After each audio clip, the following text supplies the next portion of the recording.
Swans are known for being particularly beautiful birds. They're the largest members of the duck and goose family. Swans are very smart. They can even remember people who have been mean or nice to them. There are 6 different species of swan, most of which have white feathers. A swan has up to 25,000 feathers on its body.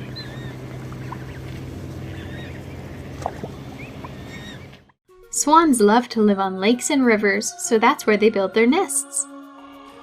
They eat all kinds of greenery, insects, and tadpoles. Like humans, swans mate for life.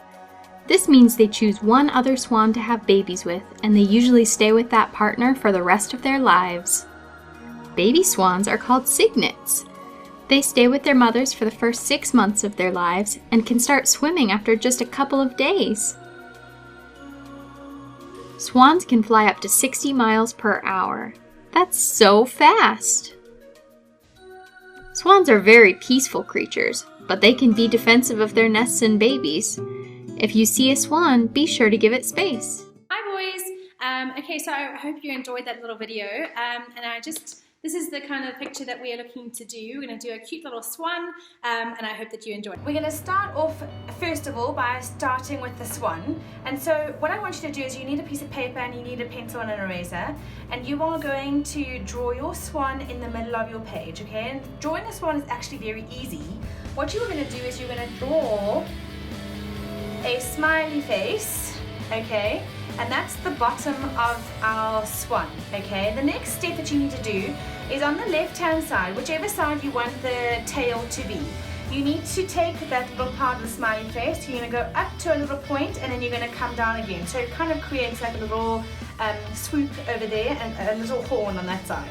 Okay, the next part about this is that you need to then draw the neck part. So the neck part actually from this side of the smiley face, you're going to carry the line on, you're going to go up a little bit and you actually, can you see I'm curving? And I'm sort of going to start an S shape, okay? So once I've done that little S shape, then I'm going to just leave it there because I'm going to come back to the head later. You're going to come back to your little swoopy horn and you're going to carry the line on. You're going to come back up, so you're going to carry the line on, come back up a little bit, make a little arch like that, okay? And then you are going to join the neck. Can you see I've got 2 parallel lines? So you're just going to follow the same kind of line that you did before. And now we're going to get to the head part, alright? So when you get up to the top here, just make sure those 2 lines are in line. And then you're going to do a little triangle, a little curved triangle in between those 2 lines there, okay? And then you're going to join those together to create the beak. And then just connect the head to that beak and you can draw the eye in there. So that's as simple as it is for the swan. And you can draw a little wing if you like to. And basically you can just have a little ducky like that, okay? So our swan is going to sit into some water. And so what I want you to do is I want you just to erase a little bit of the bottom of the smile of the swan. And you are going to add a little bit of a wavy line, because now it looks like your swan is sitting in water, okay? So your swan, this whole part of your picture here is going to be water, and then we're going to draw something at the back here in the background. So what I want you to do is behind your swan, can you just draw a straight line for me? Because this is going to show you where the bank is, okay? Because what I want to do is I want to draw some kind of grass over here to show that that's the end of the little lake, okay?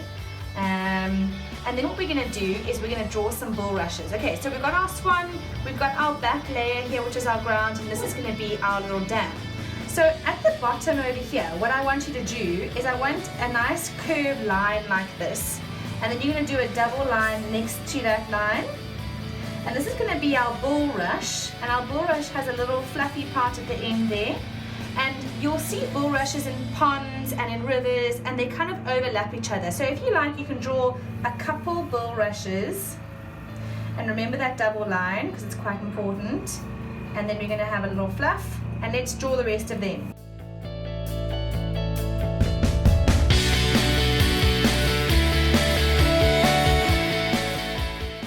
Okay, so I've got some bulrushes in the front here. And now I can draw some bulrushes at the edge of my my lake, and we can just draw 1 or 2 or 3, whatever you would like. And you know guys, you know what goes into lakes. You can do little lily pads for me, you can do little lines like this to show that there's water. If you wanted to draw a teeny tiny frog or a dragonfly, you know, it's up to you. You can do whatever you would like. Just remember that we are going to use a marker, so don't make the details too small, otherwise the marker is too thick. Okay, right, so for our background over here, what I want you to do is you're going to draw another line for me. And then what I want you to do, and can you see that I drew my lines behind my bulrushes because they're going to be in front of that line, is I'm going to draw a cute little house.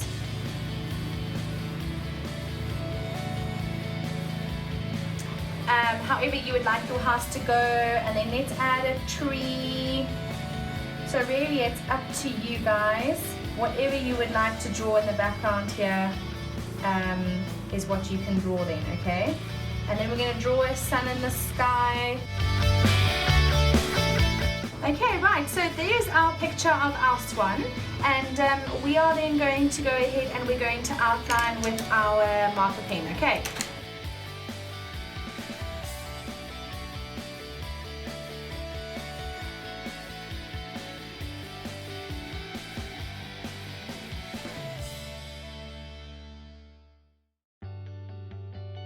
Okay guys, so once you have done your whole outline, you are then going to use some crayons, and you are going to outline the very small details. Like for instance, these reeds at the bottom here. I'm going to take my brown and I'm going to fill in all the small gaps.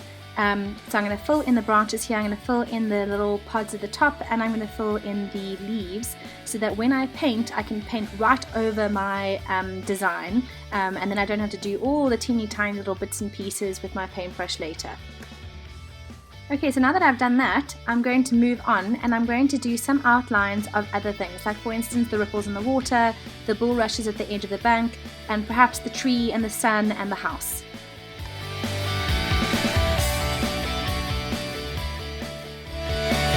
Okay, so get your paints out, get your water out, and now it's time to paint.